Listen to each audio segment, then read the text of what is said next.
मेरे पास इस तरीके के कमेंट्स आ रहे हैं कि ग्रहण से बचने के लिए कोई एक छोटा उपाय बताइए जिससे ग्रहण का जो असर है होने वाले बच्चे पे बिल्कुल भी नहीं पड़े। और साथ ही साथ मैंने मेरी प्रेगनेंसी के अंदर कौन से ऐसे उपचार को अपनाया था जिससे जो मेरा बच्चा है वो पूरा हेल्दी और स्वस्थ पैदा हुआ। मेरी प्रेगनेंसी के दौरान भी 2 बार ग्रहण लगे थे, तो उन सारे नियमों को बारे में इस वीडियो में बताऊंगी। जो भी नियम होंगे वो हमारे इंडियन ट्रेडिशन के अंदर सभी फॉलो करते हैं, ज्योतिष शास्त्र के बताए हुए ही नियम होते हैं।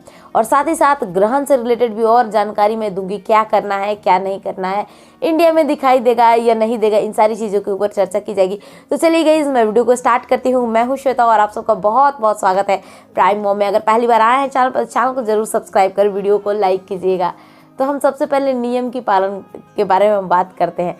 देखिए, मेरी कुछ सब्सक्राइबर हैं जो ग्रहण के सारे नियमों का पालन करती हैं, वही कुछ सब्सक्राइबर हैं जिनको ये पसंद नहीं होता है। तो ये आपके ऊपर डिपेंड करता है कि आप इस चीज़ को कितना मानती हैं। लेकिन मैं मेरी प्रेगनेंसी में मैं तो मानी थी इन चीज़ों को। जो भी नियम बताए जाएंगे वो हार्ड नहीं है कि आपको डरने की ज़रूरत है, लेकिन हाँ, ये इससे आपका अंदर का सेटिस्फैक्शन ज़रूर हो जाता है। देखिए, ग्रहण लगने के पहले 5 मिनट पहले अगर बात किया जाए तो आपको नहा धोवा के एक जगह बैठ जाना है अपने घर के अंदर। घर के खिड़की दरवाजे सब कुछ क्लोज रखना है कि कहीं से भी हार्मफुल रेडिएशंस आपके ऊपर नहीं पड़े। और अगर सूतक की बात करें तो इस ग्रहण में सूतक नहीं लगने वाला है। सूतक जो है वो भारत में मान्य नहीं होगा।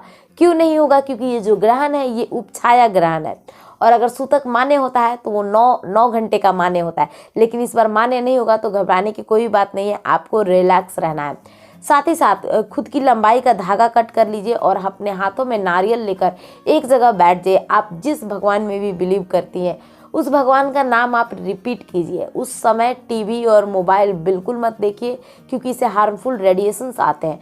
और रही बात कटिंग चॉपिंग, ये सब चीज़ें नहीं करना है, नुकीली वस्तुओं को हाथ नहीं लगाना है। और साथ ही साथ कोशिश कीजिए उस ग्रहण के समय किसी से आप झगड़ा नहीं करें या किसी का झगड़ा आप खुद नहीं सुने।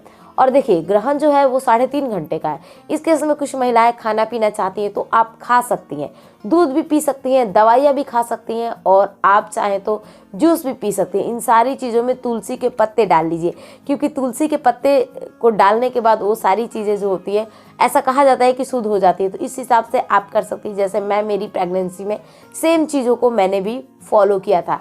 अब साथ ही साथ में क्या करना है कि आपको पूरे ग्रहण के समय में अगर नींद आती है तो सोना कैसे है, क्योंकि ये जो ग्रहण है ये दोपहर में, तो अगर आप चाहे नहीं सोने का तो आप नहीं भी सो सकती हैं। लेकिन कई बार होता है कि बैठे बैठे परेशान हो गए तो लेटना चाहते हैं, तो आप चाहें तो लेट सकती हैं।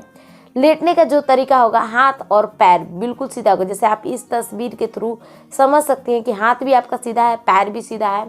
तो इस हिसाब से करवट में लेटिए, सीधे नहीं लेटना है, क्योंकि मैं ऑलरेडी बता चुकी हूँ कि पीठ के भार अगर आप कभी भी लेटती हैं तो इससे बच्चे तक ऑक्सीजन की मात्रा कम पहुँचती है, शरीर में ब्लड फ्लो होता है वो जो थोड़ा सा है कम हो जाता है। तो इन चीज़ों को आप ज़रूर फॉलो कीजिए। साथ ही साथ मैंने जो भी यहाँ पे जानकारी आपको दी है वो आराम से आप फॉलो कर सकती हैं। अब ग्रहण है जो है वो भारत में किसी किसी हिस्से में दिखाई देगा। आप जैसे कि असम में दिखाई दे सकता है, तो आप जिस हिस्से में वहाँ नहीं दिखाई दे रहा है तो ये आपके ऊपर है, ग्रहण का नियम का पालन करना है या फिर नहीं आपको पालन करना है।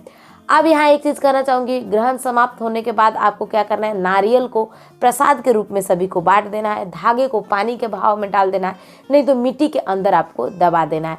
ये सारी चीज़ें कीजिए। और अगर आपको लगता है कि आपने कुछ गलतियाँ की हैं ग्रहण के दौरान, तो जो भी हो भगवान से भूल चूक अपनी माफ़ी मांग सकती हैं, और आपके बच्चे को कुछ भी नहीं होगा, आप भी बिल्कुल स्वस्थ रहेंगे, इसमें घबराने की बात नहीं है। तो मिलते हैं आपसे अगली वीडियो में। Thanks for watching. तब तक के लिए बाय बाय, टेक केयर।